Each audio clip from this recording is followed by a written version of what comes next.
Senhores acadêmicos, minhas senhoras e meus senhores, vamos dar início ao segundo ciclo de conferência,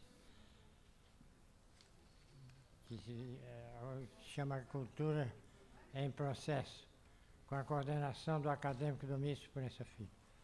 O conferencista de hoje será o acadêmico Zueni Ventura, que nos falará sobre cultura e a diversidade. Não precisa apresentar Domício Proença Filho. É titular de Literatura e professor emérito da Universidade Federal Fluminense e doutor em Letras e livre docente em Literatura Brasileira.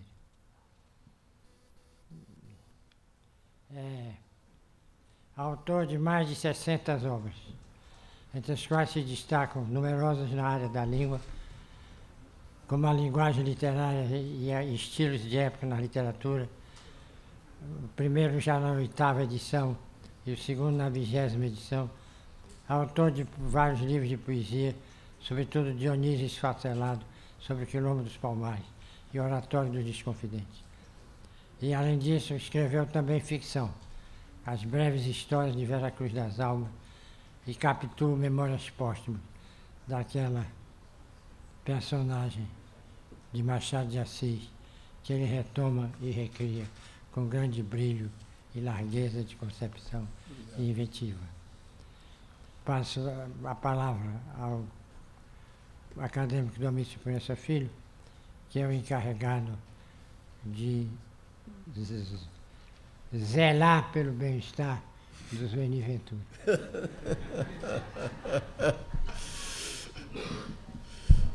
Senhora acadêmica, senhores acadêmicos, senhoras dos acadêmicos que nos prestigiam hoje nesse ciclo, amigos da academia, cuja presença faz a importância destes momentos acadêmicos, internautas, quem está voando sou eu, internautas que nos acompanham, né, em todas as atividades. Primeiro, desculpas pela voz velada, fui acometido de uma gripe inoportuna, e inicialmente quero agradecer ao meu querido acadêmico embaixador Roberto da Costa Silva pela apresentação, que era perfeitamente dispensável, e pedir vênia para 5 minutos, roubar apenas 5 minutos da expectativa de ouvir o nosso Zueni Ventura. Isto por quê? Isto porque eu entendo que o título do presente ciclo implica uma explicitação, por 2 razões. Primeiro, diante da multissignificação do vocábulo inicial, cultura, e, sobretudo, da evidência superlativada na atualidade brasileira do segundo, sobretudo no campo semântico do jurídico, do judiciário. Processo. Fique claro, desde logo, que no sintagma em questão, cultura em processo, processo remete à segunda acepção constante do Aurélio, século XXI. Cultura como sucessão de estados ou mudanças. Processo como sucessão de estados e mudanças.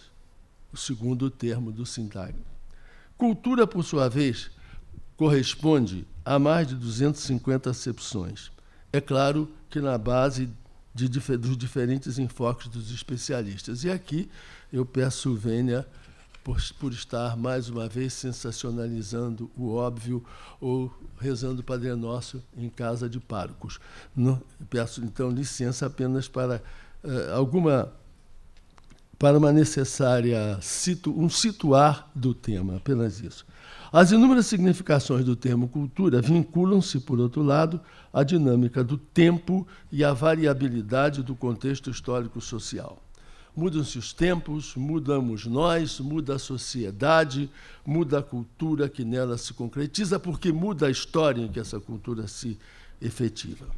Lembro algumas delas por pertinentes só para nos situarmos. Na origem latina, o vocábulo remete a culturus, particípio futuro do verbo colere, que ou nos seus tempos primitivos, colo, colis, colui, cultum, aí está ela, colere. Colere significava entre os romanos habitar, cultivar o campo, habitar a terra. Cultura queria dizer o que se quer cultivar, o que se vai trabalhar. Por extensão, cultura passou a referir-se, por um lado, a trabalho, esforço, e, de outro lado, a memória do passado intelectual. Essa significação, essa dupla significação, é dominante nos tempos barrocos do século XVII, na cultura ocidental.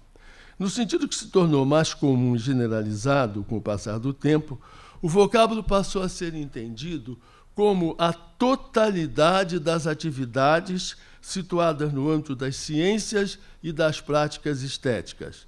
De certa forma, guardadas as devidas proporções, guardadas as devidas nuances e conotações, corresponde a cultivar as atividades dessa dupla natureza. Remotamente, portanto, volta ao termo latino. O maior ou menor domínio dessas atividades, sabemos todos, condiciona os chamados índices culturais. Assim situada, a cultura vincula-se à estratificação social. Nesses espaços, implica avaliações qualitativas, segmentos sociais dominantes e perspectivas preconceituosas. Sim, preconceituosas. Explicito. Em termos do conhecimento comum, uma pessoa é tida como culta, como, na síntese de Carlos Sepúlveda, detém, aspas, algum tipo de informação supostamente sofisticada e que qualifica o detentor dessa informação a se imaginar uma pessoa socialmente diferenciada.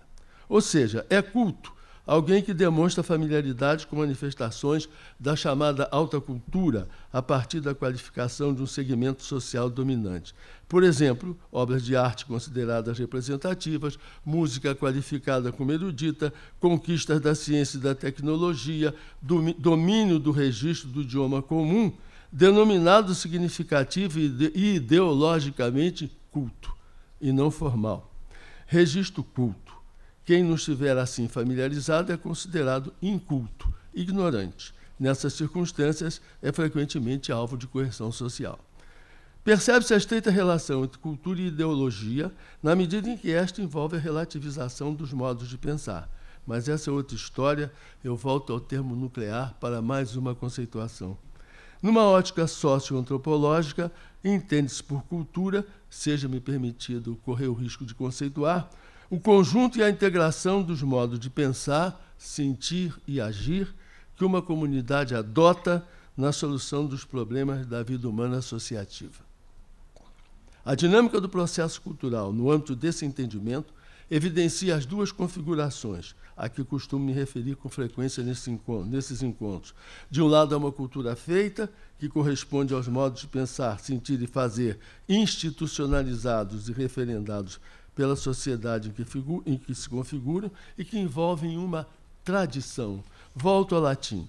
Tradição remete etimologicamente ao vocábulo traditione, que em latim significava entrega, transmissão. A caracterização cultural admite tradicionalmente ainda a distinção entre a cultura erudita ou alta cultura e a cultura popular, que em determinados momentos políticos foi muito relevante. Essa distinção sabemos todos, e Zé Murilo não me deixa mentir. A caracterização cultural, por outro lado, abrange ampliações e setorizações que permitem falar de cultura ocidental, cultura oriental, cultura europeia, cultura romana, cultura brasileira, etc.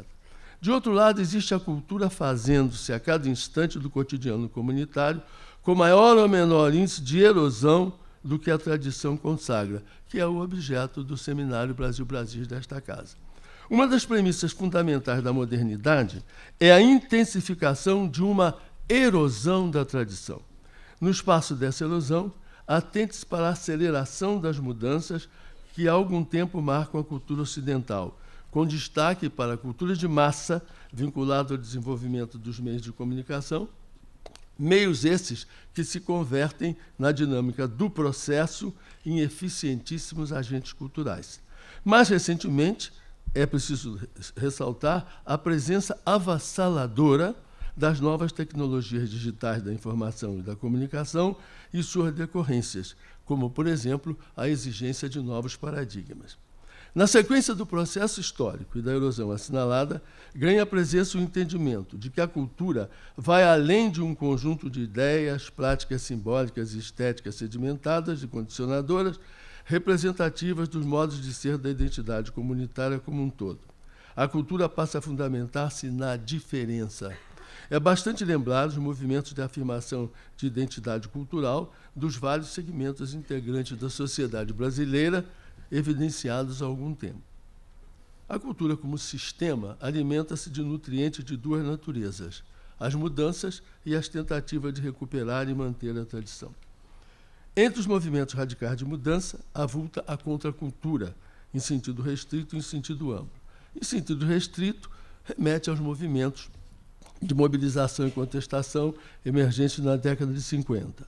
Em sentido amplo, designa um estado de espírito, uma forma de enfrentamento e contestação dos valores vigentes e dos posicionamentos institucionalizados, marcada pela oposição à ordem dominante. Nessa acepção, a contracultura é um movimento não datado. Ainda na esteira do erodir-se e no contexto social, político e discursivo da realidade ocidental, emerge, desde as décadas últimas do século XX, a consideração da cultura como investimento. Não mais a cultura como a cultura pela cultura, mas a cultura como investimento. Nessa circunstância, passa a constituir elemento de atração em termos de desenvolvimento da economia e do turismo, da mobilização das indústrias dependentes da propriedade cultural, intelectual. A cultura passa a configurar-se agora em termos econômicos e mercadológicos. Por outro viés, a cultura, no âmbito das práticas esportivas e estéticas ou nos espaços de determinados comportamentos comunitários, converte-se em elemento relevante na solução de problemas de caráter social, de caráter político, de caráter econômico.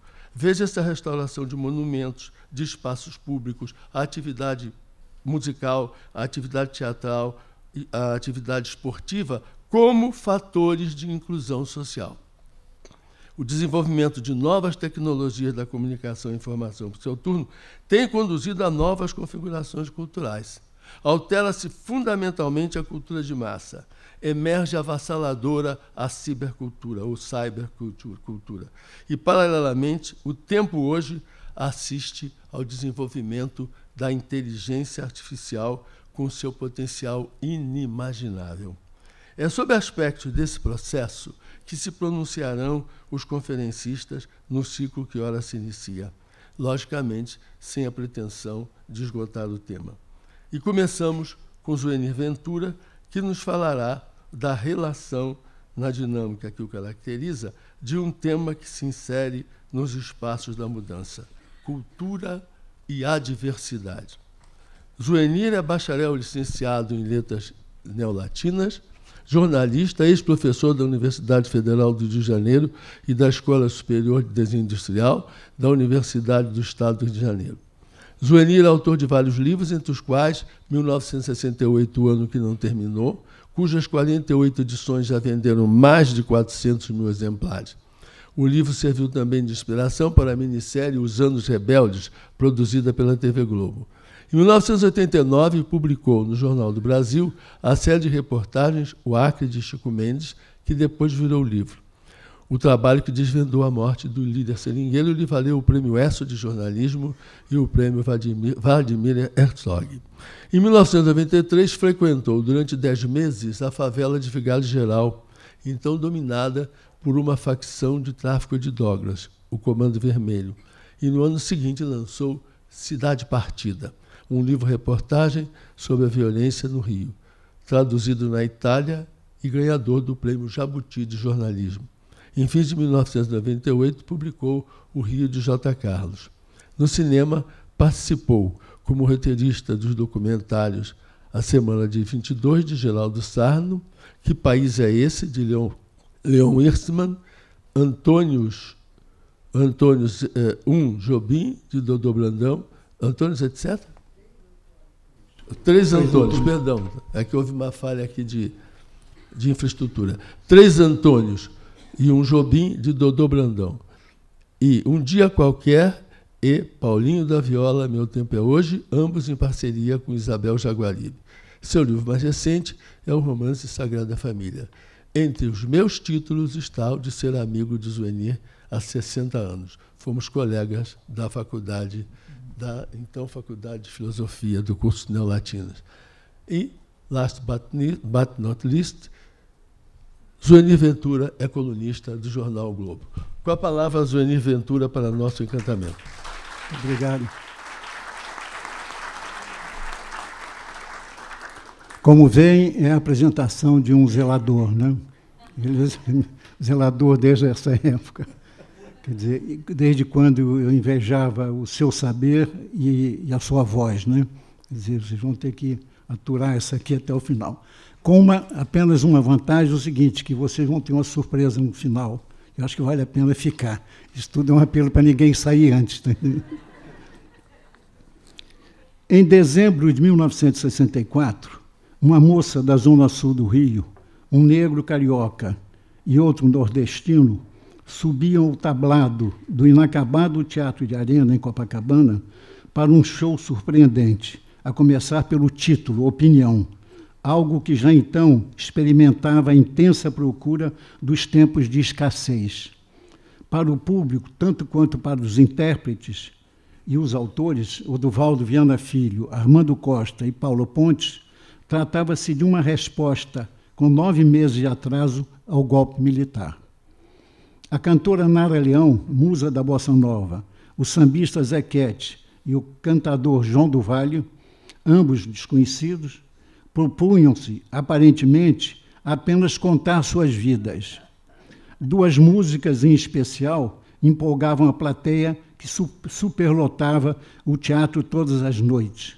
Na primeira, que dava título ao show, Opinião, Zequete, a pretexto de exaltar sua fidelidade à favela, da qual não queria sair, cantava: "Pode me prender, pode me bater, que eu não mudo de opinião. Daqui do morro eu não saio, não." Na segunda canção, pela voz de Nara e depois de Maria Bethânia, João do Vale narrava a aventura de um pássaro malvado e voraz lá do sertão, o carcará, que não morre de fome porque, com seu bico volteado, que nem gavião, pega, mata e come. A mensagem estava nas entrelinhas, nas metáforas e segundas intenções. Opinião foi, assim, a primeira aula dada ao público sobre como reaprender a ler certas obras de arte, uma lição indispensável para os anos que se seguiram.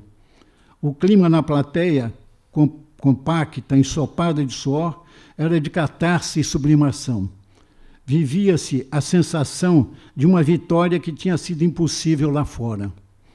No período pré-64, o cinema e a canção ocupavam um plano destacado no movimento cultural brasileiro. Em 1962, 5 vezes Favela, filme de episódios, apresentava os favelados como protagonistas de dramas amargos. Em 1963, Vidas Secas, de Nelson Pereira dos Santos, baseado no romance de Graciliano Ramos, evidenciava a clara escolha dos caminhos sociais para o cinema. Ganga Zumba, de Cacá Diegues, Garrincha, Alegria do Povo, de Joaquim Pedro de Andrade, Maioria Absoluta, de Leon Hirschman, e o filme Marco, Deus e o Diabo na Terra do Sol, de Glauber Rocha, confirmavam a presença não de alguns novos cineastas, mas de toda uma geração disposta a enfrentar os desafios e a diversidade dos novos temas da realidade nacional. Fenômeno semelhante estava ocorrendo na área da música. A Bossa Nova nascera no período otimista do governo JK, como uma espécie de modernização da música popular brasileira. Com seu refinamento melódico e suas letras líricas, era uma expressão da classe média despreocupada. Ocupava o espaço vago dos boleros e dos blues, bem distante dos sambas de morro e da toada nordestina. A partir de 1962, o aparecimento de compositores como Geraldo Vandré, Carlos Lira, Baden Powell, Sérgio Ricardo, Edu Lobo, Vinícius de Moraes, entre outros, mudaria o cenário. A temática social iria substituir o lirismo, sem compromisso. Quanto à forma, haveria a recuperação da tradição afro e das cantigas do Nordeste.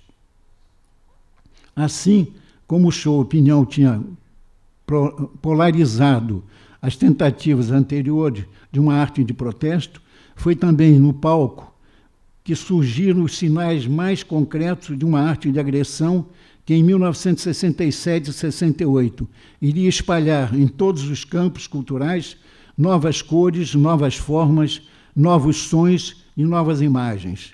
Urubus passeando em festa, pintores transportando diretamente para a tela o que deveriam pintar, bananas, abacaxis, Carmen Miranda, paroxismo, antropofagia, o caos. Era o tropicalismo. Explosão de um processo que lançou estilhaços por todos os campos. Os parangolés de Hélio Oiticica, na pintura, Terra em Transe, de Glauber Rocha, no cinema, Tropicália, de Caetano Veloso, na música, O Rei da Velha e Roda Viva, na visão de José Celso Martínez. Ainda haveria muito que falar sobre os 50, os anos dourados, e sobre os 60, os anos rebeldes, mas o período que nos interessa mais, por atender ao tema da palestra, é o dos 70, os anos de chumbo, que transcorreram entre dezembro de 1968 e dezembro de 1978, na vigência do AI-5, o ato institucional que concedeu ao governo militar o poder absoluto de fechar o Congresso Nacional e as Assembleias Legislativas, de suspender o habeas corpus e de controlar para reprimir todas as formas de expressão do pensamento. É o período também chamado de vazio cultural, porque cerca de 500 filmes, 450 peças de teatro, 200 livros, incontáveis programas de rádio, notícias de jornais e revistas, mais de 500 letras de músicas e uma dúzia de capítulos e sinopse de telenovela foram censurados. Só Plínio Marcos teve 18 peças vetadas. O Index reunia um elenco variado, que ia de Chico Buarque, um dos mais perseguidos da época, a Dercy Gonçalves, de Miguel Ângelo a Cláudio Bornai, de Rubem Fonseca a Cassandra Rios, que em 1976 teve proibidos 33 de seus 36 títulos lançados até então, todos acusados de atentado ao poder e aos bons costumes. Ela se dizia e se orgulhava disso, e fazia disso marketing, que era a autora mais censurada do país, né? Como se isso não bastasse, houve ainda a punição de 1.607 cidadãos, dos quais 321 cassados, 6 senadores, 110 deputados federais, 161 estaduais, 22 prefeitos, 22 vereadores. Entre os funcionários públicos afastados estavam 3 ministros do Supremo Tribunal Federal, Hermes Lima, Evandro Lins e Silva e Vitor Nunes Leal, e professores universitários, como Caio Prado Júnior, condenado a 4 anos e meio de prisão por uma entrevista a um jornal estudantil, e Florestan Fernandes, Fernando Henrique Cardoso, Mário Schemberger, Vila Novas Artigas, Hélio Lourenço de Oliveira e uma dezena de pesquisadores do Instituto Oswaldo Cruz, entre muitos outros. A perspectiva que a década apresentava era sombria. O desaparecimento da temática polêmica e da controvérsia na arte. O êxodo de artistas, o expurgo nas universidades, a queda de venda de jornais, revistas e livros, a mediocrização da televisão, a emergência de falsos valores estéticos, a hegemonia de uma cultura de massa buscando apenas o consumo fácil. Essas manifestações inauguraram uma discussão sobre as limitações e impossibilidades de ação do artista diante do cerceamento da expressão. A diversidade impede ou, contrário, estimula como reação o ato de criar? Era uma pergunta que se faz até hoje. Pode até não impedir a criação, né, quando se trata de um ato isolado, mas com certeza dificulta sua divulgação. O AI-5, por exemplo, provou o quanto a censura seria capaz de atingir mais radical e implacavelmente a criação artística através de 2 instrumentos, por meio da censura prévia, agindo no interior do campo cultural, cortando, expurgando ou simplesmente vetando, e com o auxílio de outros poderes, caçando, expulsando, aposentando, prendendo, instaurando assim um inapelável mecanismo de punição. Uma das consequências perversas e imediatas do expurgo foi a fuga dos cérebros para o estrangeiro. A Fundação Nacional de Ciência dos Estados Unidos revelou que, em 1970, o Brasil foi o segundo exportador latino-americano de cientistas, 63, para instituições americanas, só perdendo para a Colômbia. Na época, o professor Antônio Cândido de Mello Souza, da USP, apontou como causa da decadência do ensino, além da punição aos professores, a diminuição de alunos bem dotados que foram embora ou desistiram de estudar. Em outros setores, as queixas eram idênticas. Na opinião de Glauber Rocha, o AI-5 paralisou tudo: cinema novo, teatro, música, tropicalismo. Para o crítico de artes plásticas Frederico de Moraes, a simples existência do AI-5 já criava o vazio cultural. No jornalismo, o então editor-chefe do Jornal do Brasil, Alberto Dines, que faleceu recentemente, lamentava que justamente quando a imprensa vinha atravessando um processo ascendente de qualidade e amadurecimento, essa explosão era abafada pela implantação do arbítrio em toda a área da informação. Hoje, ele dizia, não há mais fonte de notícias, só notas oficiais. Não há mais reportagem no sentido clássico do termo, né, como procura, descoberta, investigação. Não há mais aquela indispensável espontaneidade no processo de busca e divulgação de informação, porque há um fantasma balançando em cima de todos chamado AI-5. Ele também perguntava qual o repórter ou fotógrafo que, depois de receber alguns pescoções de um policial, só porque é repórter, se aventurará a sair para cobrir com desembaraço algum acontecimento. De fato, o aparelho de repressão foi se aprimorando a ponto de tapar todas as brechas. Por exemplo, para não haver dúvidas quanto a uma ordem, telegramas eram enviados aos veículos como este, ao diretor do Jornal do Estado de São Paulo, do Jornal Estado de São Paulo.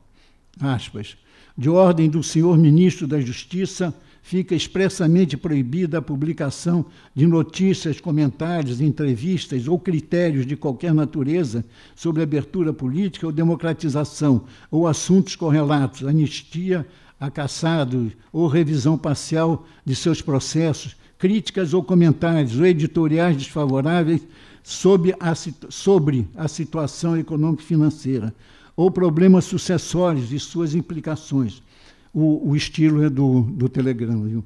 As ordens acima transmitidas atingem quaisquer pessoas, inclusive as que já foram ministros de Estado ou ocuparam altas posições ou funções em quaisquer atividades públicas. Fica igualmente proibida pelo senhor ministro da Justiça a entrevista de Roberto Campos. Fecha aspas. Alguns escritores, como o acadêmico Antônio Calado, se insurgiram publicamente contra a censura à imprensa, considerando-a como, aspas, o grande fato político e social da década. A partir dela, afirmava ainda, tudo mais é possível em termos, né, de coerção e cerceamento. Por sua vez, o romancista Érico Veríssimo não era menos pessimista ao prever, aspas, se continuarem as limitações impostas pela censura à imprensa, ao livro, às peças de teatro, aos filmes e às canções, dia virá em que, no domínio da arte, da literatura e das ideias, a voz dos brasileiros começará a ter um tom eunucoide. Nosso povo, em breve, nada mais terá para ler nos jornais do que a notícia de que o prefeito de Jacareacanga inaugurou uma ponte, de que o governador do Piauí viajou para o Recife. Fecha aspas. Na sua opinião, ainda, a pior censura era que se instalava dentro de nós, sem que percebêssemos. Se a censura prévia é já um vexame, dizia, a outra, a autocensura, cria nas revistas e jornais uma situação kafkiana. Um escritor que arquiteta um romance, um ensaio ou uma crônica pode muito bem estar atemorizado ou influenciado pela censura, que ao escolher um assunto ou desenvolver uma ideia, nem chega a perceber que está obedecendo às ordens de um agente secreto que dirige em seu cérebro o trânsito de seus pensamentos. Não dobre à esquerda, pare, siga, diminua a velocidade. De fato, depois de algum tempo, a censura não precisava mais de censor externo.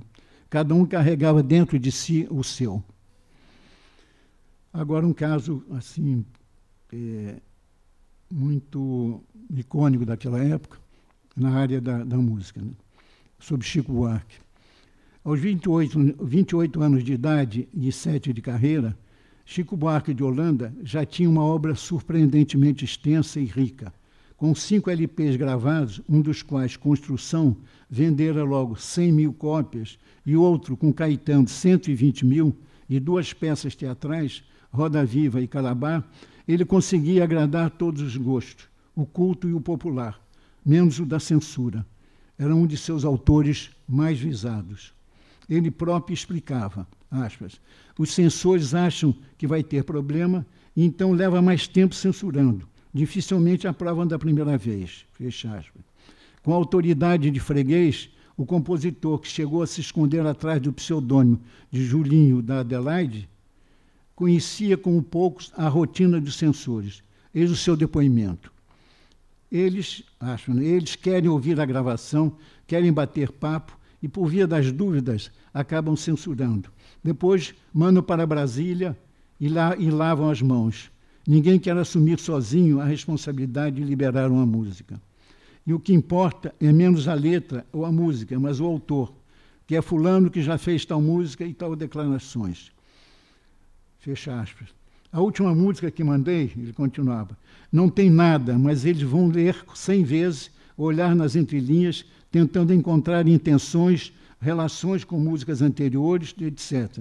Qualquer coisa que se mande é sempre olhada com suspeita, é sempre uma chateação. Às vezes, eles sugerem que se mude tal verso. Cuidado, essa palavra é muito perigosa, essa frase pode dar problemas. Em alguns casos, os próprios censores faziam os versos. Por exemplo, contava Chico, a música que fiz para o Mário Reis, A Bolsa de Amores, terminava assim, aspas, a moça é fria, ordinária ao portador, fecha aspas. Era um trocadilho, e a brincadeira da música se resume nisso. Eles acharam que era uma ofensa à mulher brasileira e sugeriram, aspas, a moça é tola, perdulária e sem valor, fecha aspas. Aí eu preferi deixar a música sem gravar. Mas agora ele ainda que informa, não fazem mais assim não, tudo vai para Brasília. O advogado da empresa tenta aprovar.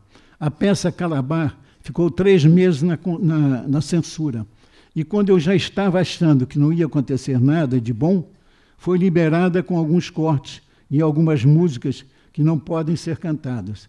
Aliás, agora existe esse tipo de censura. Músicas que não podem ser cantadas, outras que não podem ser tocadas no rádio, outras não podem ser escritas, ditas. Eu só aguento a barra, ele conclui, porque estou dando umas escapadinhas. Se estivesse dependendo de músicas e de ficar à espera da censura para gravar um disco, provavelmente estaria desesperado, né? Termino o depoimento dele. A música Cálice, a música famosa dele, permaneceu proibida por 5 anos, só voltando a ser gravada em 1978. Nesse vídeo que vocês vão ver agora, vão ter 2 pequenos trechos. O de Gilberto Gil explicando a letra de Cálice e o flagrante do Festival Fono 73 de Chico tendo o microfone desligado. Por favor, liga o vídeo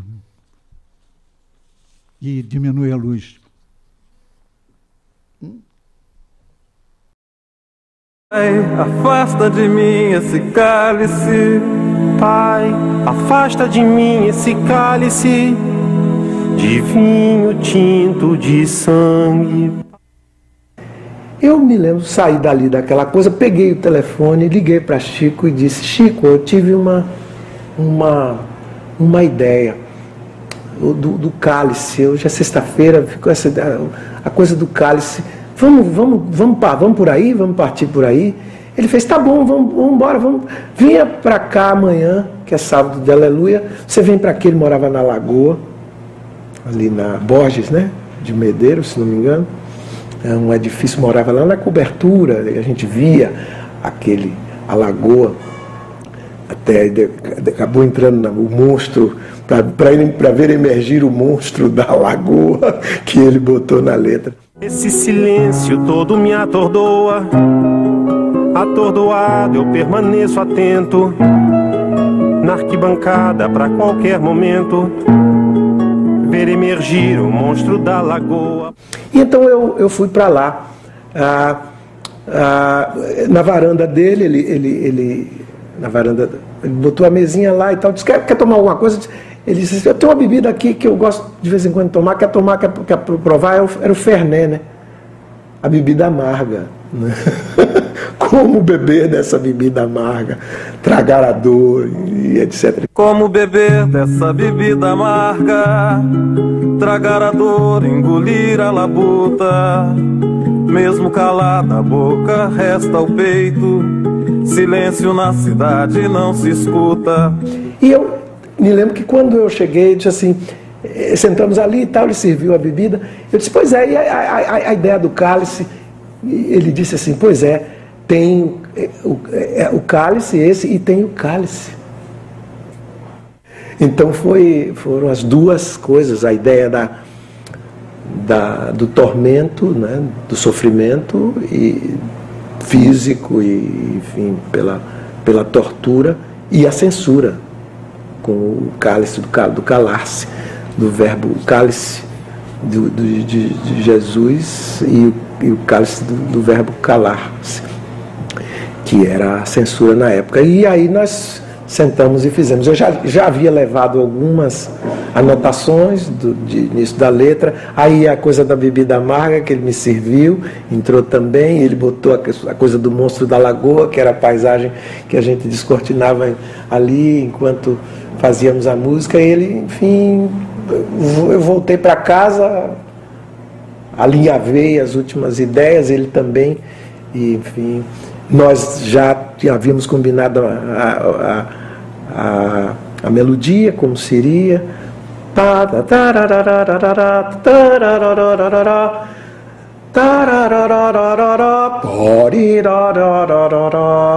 né? Que foi dali. Então ele fez 2 estrofes, eu fiz 2 estrofes e nós fizemos a canção, que acabou censurada.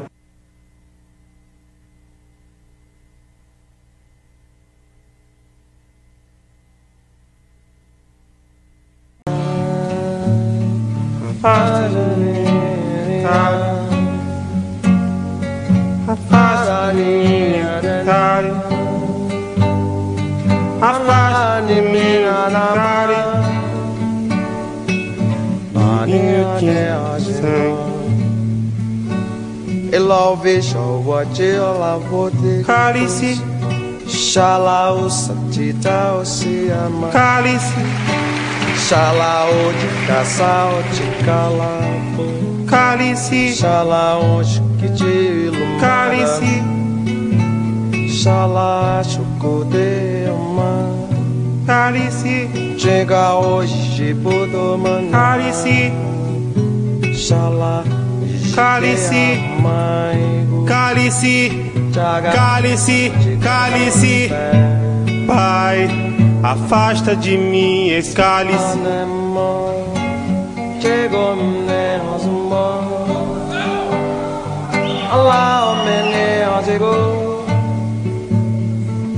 De vinho tinto de sangue, arroz à grega, para andar, para dar, para andar,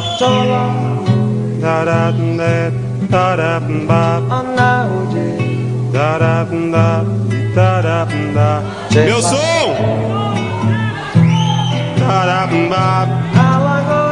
Ahanada, parabada,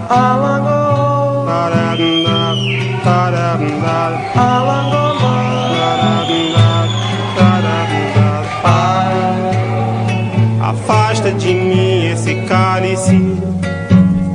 Afasta de mim esse cálice. Afasta de mim esse cálice. Alô?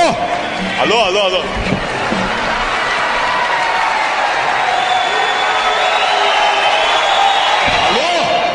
Alô.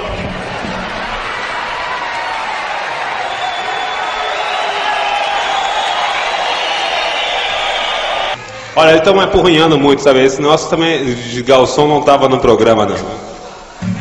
Estava no programa, claro, está no programa que eu não posso cantar a música, nem posso cantar Ana de Amsterdã. Não vou cantar nenhuma das duas, mas desligar o som não precisa, não.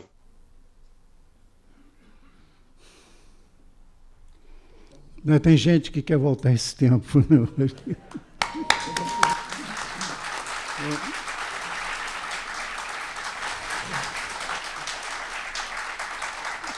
Você conhecia essa música? Não? Conhecia. Como nós acabamos de ver, Zuenir reavivou na nossa memória fatos e aspectos culturais mobilizadores de nossa reflexão, mais do que nunca necessária. E nos deixa ouvir, no silêncio não da gravação, mas no silêncio do seu texto, uma advertência que remete a Paulinho da Viola. Quando se pensar no futuro, convém lembrar do passado. E mais não direi, porque comecei falando demais. Apenas convido a todos para as próximas conferências. No dia 14, Inteligência Artificial e Cultura, com Muniz Sodré. No dia 21, Aspectos da Cultura Brasileira Contemporânea, com o acadêmico eleito Joaquim Falcão, que está aqui na nossa primeira fila. E no dia 28, esse locutor que lhes fala sobre língua, cultura e identidade nacional. Muito obrigado pela presença de todos, muito obrigado pela atenção dos senhores internautas. Está encerrada a sessão.